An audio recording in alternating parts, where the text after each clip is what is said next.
Friends, Shri भगवान दास तोरी college की ऑनलाइन क्लासेज में आपका हार्दिक स्वागत अभिनंदन है।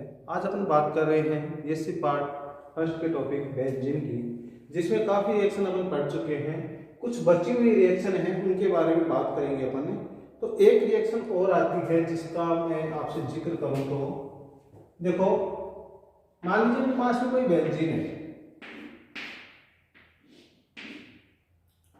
ठीक है। इसकी रिएक्शन की आपने CH3 COCl in presence of AnCl3।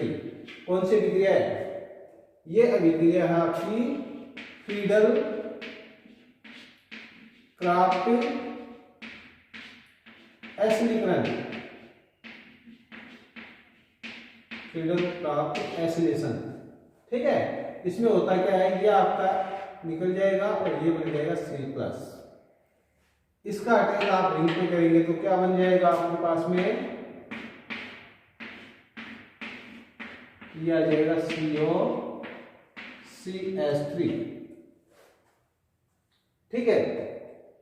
Acyl benzene का फॉर्मेशन हो जाएगा। अब देखिए, आप इस एसिल बेंजीन का अपन रिडक्शन कर सकते हैं दो तरीके से। एक कर सकते हैं अपन क्लीमेंसन अपचयन और एक कर सकते हैं वोल्फ-किर्चनर अपचयन। तो अगर मैं इसकी रिएक्शन करता हूं सोडियम अमलगम इन प्रेजेंस या जिंक अमलगम है ना, zinc amalgam in presence of HCl, तो ये कहलाता है आपका क्लीमेंसन अपचयन, क्लीमेंसन अपचयन। और ये क्लीमेंसन अपचयन क्या करेगा, CO को CH2 में कन्वर्ट कर देगा। क्या कर देगा? CO को CH2 में कन्वर्ट कर देता है। ये देखिए, अब इस रिएक्शन का फायदा क्या होता है वो बाद में बताऊंगा। पहले आप वोल्फ-किर्चनर अपचयन और देखिए इसमें कि यदि आप इस पे अप्लाई करते हैं NH2, क्या नाम है इसका, हाइड्रोजन, और आप इसमें लेते हैं बेस की उपस्थिति में ये अभिक्रिया होती है, तो भी प्रोडक्ट आता है यही CH2 CH3। तो जो CO ग्रुप था वो CH2 में कन्वर्ट हो गया। तो जहां भी CO ग्रुप को आपको CH2 में कन्वर्ट करना हो तो आप क्लीमेंसन अपचयन कर सकते हैं, या फिर आप इसको बोल सकते हैं वोल्फ-किर्चनर अपचयन कर सकते हैं, वोल्फ-किर्चनर अपचयन कर सकते हैं। अब ये दो अलग अलग मेथड क्यों काम में लिए अपन ने? दोनों मेथड में देखो, एक में तो है अम्ल की उपस्थिति और एक में है क्षार की उपस्थिति। तो सोचिए, अगर इसमें कहीं कोई ऐसा ग्रुप लगा हुआ होता, मान लीजिए यहाँ पर कोई ग्रुप ऐसा लगा हुआ होता जो अम्ल से क्रिया करता है, तो फिर अपन इससे इसका अपचयन नहीं कर सकते, क्योंकि ये इसका तो अपचयन करेगा, लेकिन इसमें क्या है, अम्ल भी उपस्थित है, तो वो ग्रुप इससे भी रिएक्शन कर लेगा। मान लीजिए यहाँ पर कोई बेसिक ग्रुप है तो वो इससे भी रिएक्शन कर जाएगा, ठीक है। तो उस यहाँ पर कोई बेस उपस्थित है तो अपने को फिर इस वे से जाना पड़ेगा। अगर यहाँ पर कोई बेस उपस्थित है तो फिर अपने इस मेथड से रिएक्शन नहीं कर सकते, क्योंकि इसमें क्या है, पहले से बेस मौजूद है ना। तो यहाँ पर कोई एसिड उपस्थित हो तो आप इससे रिएक्शन नहीं कर सकते, तो फिर आप इस वे में गुजरेंगे। तो ये दो मेथड हैं, तो दोनों कब काम में आते हैं आपके, वो डिपेंड करता है इस पर ग्रुप कौन सा उपस्थित है। अगर कोई ग्रुप नहीं है तो उस केस में आप दोनों ही मेथड काम में ले सकते हैं। तो ये CO को CH2 में कन्वर्ट करने के लिए कौन से मेथड है, क्लीमेंसन अपचयन और वोल्फ-किर्चनर अपचयन। अगर आप फर्स्ट ईयर से ये चीजें क्या करते हैं, नोट करना शुरू कर देते हैं अपने माइंड के अंदर कि कौन सा रिएजेंट के साथ में कौन सा प्रोडक्ट मिल रहा है, तो आपकी ये ऑर्गेनिक केमिस्ट्री बहुत ही आसान हो जाती है। तो ये क्लीमेंसन अपचयन और वोल्फ-किर्चनर अपचयन की अपन ने बात की, इसको आप नोट करें एक बार। ये कई बार आपसे पूछ ली जाते हैं, छोटी छोटी रिएक्शन है, तो मैं आपको इससे रिलेटेड बेंजीन से कुछ रिएक्शन और जो पूछी जाती हैं अक्सर, या आपके सिलेबस में मेंशन है, उनकी बात कर रहा हूं मैं यहाँ पर थोड़ी सी। तो वो रिएक्शन इस पार्ट में मैं इंक्लूड करूंगा। पहले आप इसको नोट डाउन करें, उसके बाद में नेक्स्ट बात करते हैं।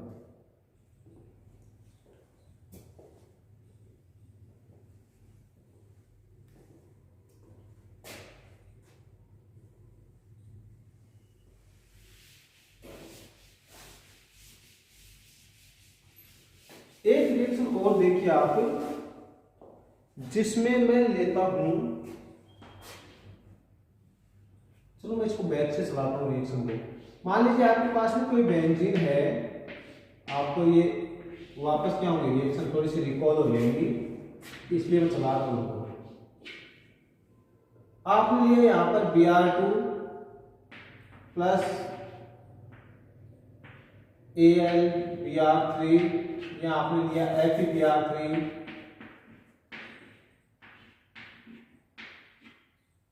ठीक है। तो ये आपका कौन सा है, ये जब बेंजीन का आपने हैलोजिनेशन पढ़ा था वही रिएक्शन, तो ये ब्रोमिनेशन रिएक्शन है। ब्रोमीन मैंने इसलिए लिया है कि वो सोडियम से आसानी से रिएक्शन कर जाता है। तो ये आपका ब्रोमो बेंजीन का फॉर्मेशन होगा। तो ये तो इलेक्ट्रॉन स्नेही प्रतिस्थापन अभिक्रिया है, आपको बेंजीन के हैलोजनीकरण में मैंने पढ़ा दिया था, क्लोरो बेंजीन ब्रोमो बेंजीन का फॉर्मेशन, है ना। इसका क्या कर सकते हैं अपन, अब अपने पास में कोई लिया अपन ने, मान लीजिए यहां पर लिया अपन ने CH3,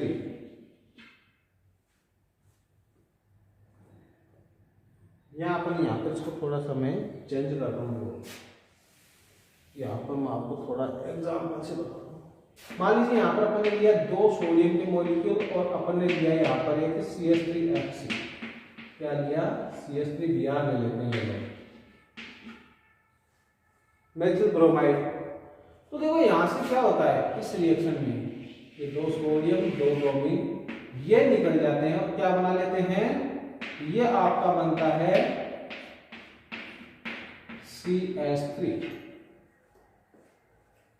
तो इसमें बाहर क्या निकल जाएगा, -2NaBr, और इस अभिक्रिया का नाम जो है वो है वुड्स फिटिंग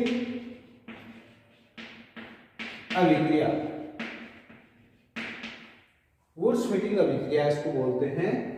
तो देखो 2 रिएक्शन होती है अपने पास में, एक तो होती है वुड्स अभिक्रिया, आपने पढ़ा हो तो, अगर RH + 2Na + RH पढ़ी इसे अभिक्रिया को आपने ईथर की प्रेजेंस में, तो ये क्या हो जाता है, तो क्या बन जाएंगे R जुड़ जाते हैं, एल्केन का फॉर्मेशन। इस अभिक्रिया को तो बोलते हैं अपने वुड्स अभिक्रिया, वुड्स रिएक्शन या वुड्स संश्लेषण बोलते हैं।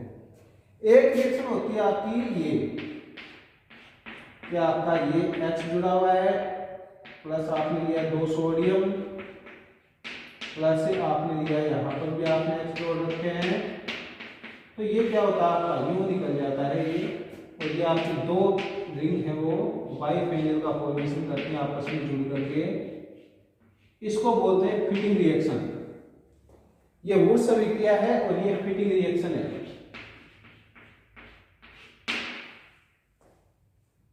तो जब आप 2 एलिफेटिक हैलाइड लेते हैं, है ना, तो आता है आपका वुड्स अभिक्रिया, और जब एरोमेटिक आप हैलाइड लेते हैं एरोमेटिक कंपाउंड के, तो उस केस में ये होती है फिटिंग रिएक्शन। लेकिन आपने यहाँ पर क्या कर लिया, यहाँ पर एक तो ले लिया एरोमेटिक और एक ले लिया एलिफेटिक, तो ये हो गई वुड्स फिटिंग रिएक्शन। इन दोनों का कॉम्बिनेशन है, एक आपने ये ले लिया एक ये ले लिया, तो ये बन गया वुड्स फिटिंग रिएक्शन। तो ये क्या काम में आते हैं, एल्किल बेंजीन बनाने के काम में आते हैं, ठीक है। तो ये एल्किल बेंजीन अपन इसके द्वारा क्या कर सकते हैं, फॉर्मेशन कर सकते हैं। तो मैंने आपको यहां पर 3 अभिक्रिया पढ़ा दी है, वुड्स अभिक्रिया, फिटिंग रिएक्शन और वुड्स फिटिंग रिएक्शन, ठीक है। और इसके द्वारा अपन ने क्या बना लिया, अपन ने बना लिया एल्किल बेंजीन। अब मैं आपसे बात करूंगा इस एल्किल बेंजीन की, कि एल्किल बेंजीन का अपन क्या कर सकते हैं। तो देखिए एल्किल बेंजीन की रिएक्शन की बात करता हूं मैं आपसे, तो ये मैंने ले रखा है यहां पर CH2 और ये CH3, और मैं इसका ऑक्सीडेशन करवाता हूं KMnO4 के साथ में, KMnO4 के साथ में ऑक्सीडेशन करवाया, तो उस केस में क्या होगा, अगर आपका आइडिया है तो सोचिए एक बार। ये KMnO4 क्या करता है, इस रिंग से जुड़ा हुआ जो कार्बन है, कितने कार्बन जुड़े हुए इससे कोई मतलब नहीं, कितनी बड़ी संख्या हो सकती है कोई मतलब नहीं है, ये तो इसका ऑक्सीडेशन कर देता है। तो प्रोडक्ट जो आपको देखने को मिलेगा वो आपको यही देखने को मिलेगा, बेंजोइक अम्ल। अब मैं आपको और एग्जांपल दे सकता हूं इसमें।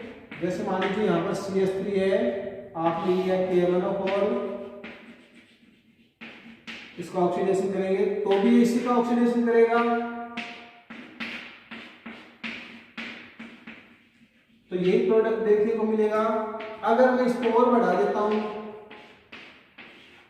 मान लीजिए CH2 CH2 CH2 CH2 CH3, कितना भी बड़ा कर देता हूं, कोई मतलब नहीं है इसे। अगर KMnO4 ले रखा है तो ये तो इस रिंग से जुड़े पहले कार्बन को ही किसमें चेंज करेगा, एसिड में चेंज कर देगा, प्रोडक्ट यही बनेगा, है ना। कितना बढ़िया कंसेप्ट है। KMnO4 अगर डाला हुआ है तो रिंग से जुड़ा हुआ जो कार्बन है उसका क्या हो जाएगा, ऑक्सीडेशन हो जाएगा, और इसमें ऑक्सीडेटिव क्लीवेज हो जाता है, बाकी कार्बन हट जाते हैं वहां से। तो ये एक कंसेप्ट है जिसको आप याद रखना KMnO4 के द्वारा। अब मैं बात करता हूं आपसे दूसरे कंसेप्ट की। अगर यही प्रोडक्ट, ये आपके पास में यही रिजेंट है, क्या है, यही ले रखा है अपन ने, और आपने रिजेंट ले लिया CrO2Cl2 इन प्रेजेंस ऑफ ए, दूसरे पार्ट में लेंगे आप इसका जल अपघटन करेंगे, है ना। तो पहले स्टेप में क्रोमिल क्लोराइड और दूसरे में आप इसका करेंगे स्टेप में जल अपघटन। तो इस अभिक्रिया का नाम है इटार्ड अभिक्रिया, इटार्ड रिएक्शन। और इटार्ड रिएक्शन में क्या होता है, देखो KMnO4 तो क्या करता था, इसी का ऑक्सीडेशन कर रहा है, लेकिन क्रोमिल क्लोराइड क्या करेगा, अंतिम जो कार्बन है, रिंग से जुड़ा हुआ अंतिम जो कार्बन है उसका ऑक्सीडेशन करता है। तो ये ऑक्सीडेशन किसका करेगा भाई, अंतिम कार्बन का। अंतिम कार्बन कौन सा है, दो ही कार्बन है इसमें, ये पहला और ये दूसरा, रिंग से जुड़ा हुआ पहला कार्बन ये, दूसरा ये, दो है, तो दूसरे वाले का करेगा, और उसको किसमें कन्वर्ट करता है, CHO ग्रुप में कन्वर्ट करता है, ये याद रखना। तो क्रोमिल क्लोराइड के साथ में प्रोडक्ट मिलेगा ये, और KMnO4 के साथ में मिलेगा ये। लिखो इनको दोनों का आराम से और एक बार समझो आप।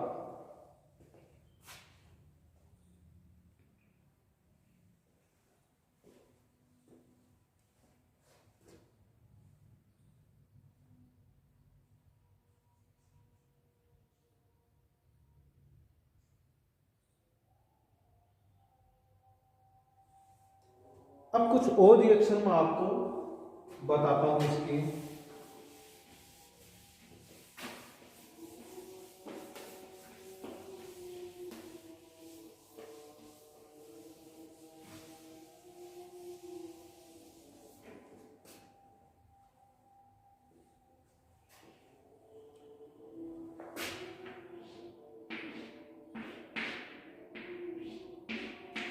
चलो कुछ और रिएक्शन देखते हैं अपन। CH3, अगर आपने यहाँ पर लिया क्षारीय KMnO4, ठीक है, तो क्या हो जाएगा बता सकते हो तो आप। तो ये क्या कर देगा, इसको बेंजोइक एसिड में कन्वर्ट कर देगा।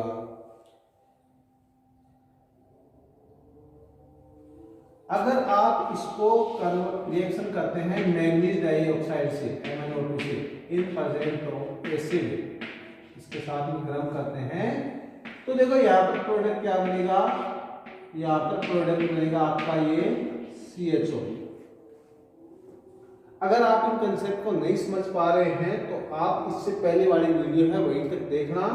ये वीडियो है वो आपको, अगर केमिस्ट्री की अच्छी आपको समझ पकड़ लेनी है तो आप इसको देख सकते हैं। अगर ये थोड़ा सा आपको ये लगता है कि ज्यादा हो रहा है तो आप केवल जो इससे पहले वाली वीडियो है वहीं तक देखना है, इस लास्ट वीडियो को आप स्किप कर देना, क्योंकि इससे क्वेश्चन पूछने की संभावना बहुत कम होती है, लेकिन कंसेप्ट बहुत अच्छे हैं यहाँ पर, इसलिए मैं इसको बता रहा हूँ। ऐसे आप क्रोमिल क्लोराइड के साथ में लेंगे CrO2Cl2,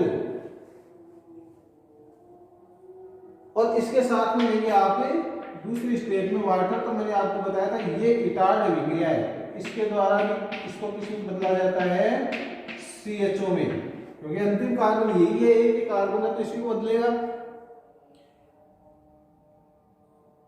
ठीक है, तो ये कुछ कंसेप्ट थे जिनकी अपन बात करना चाह रहे थे। इसके अलावा मैं आपसे एक कंसेप्ट की और बात करूंगा।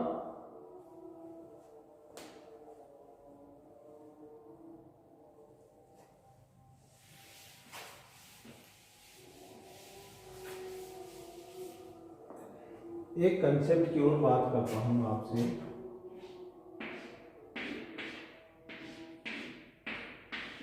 ये मान लीजिए बेंजीन है, आपने लिया यहां पर concentrate H2SO4 plus concentrate HNO3, ये नाइट्रेटिक मिक्सचर है, तो क्या बनेगा इसमें, नाइट्रोबेंजीन। और थोड़ा सा मैं इसको और चेंज कर देता हूं, ये वो CH3 लगा दिया मैंने। ठीक है, तो ये आपको पता है CH3 का कौन सा इफेक्ट लगता है भाई, CH3 का प्लस आई इफेक्ट, और प्लस आई इफेक्ट से ये रिंग को क्या करता है, एक्टिवेट करता है।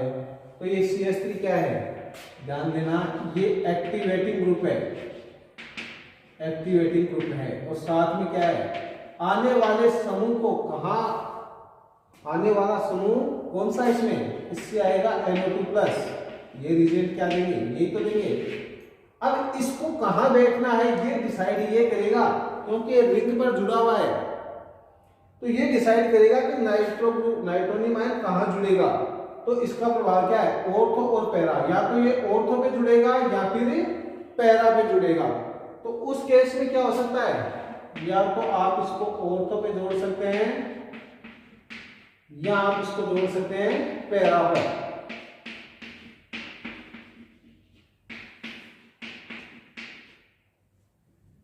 ठीक है, अब आप इसका फिर अगर नाइट्रेशन करेंगे, आप सेल मिक्सचर लेंगे, आप यहीं पर नाइट्रेटिंग मिक्सचर लिख देता हूं शॉर्ट में, नाइट्रेटिंग मिक्सचर।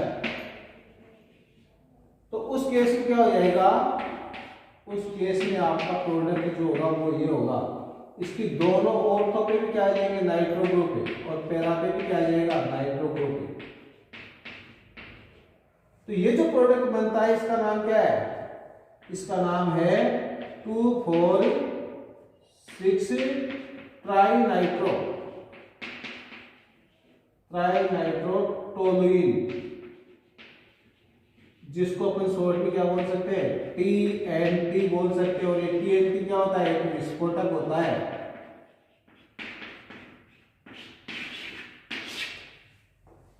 ठीक है, ट्राइनाइट्रोटोलुइन, TNT शॉर्ट में। तो ये विस्फोटक बनाने के काम में आता है। ये भी एक इसमें कॉन्सेप्ट जुड़ा हुआ है, तो इसको भी आप नोट कर ले चाहे तो, फिर अपन बात करते हैं।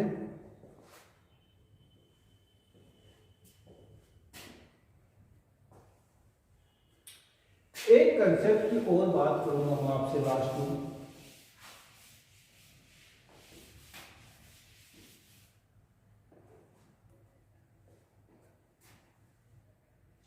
देखिए,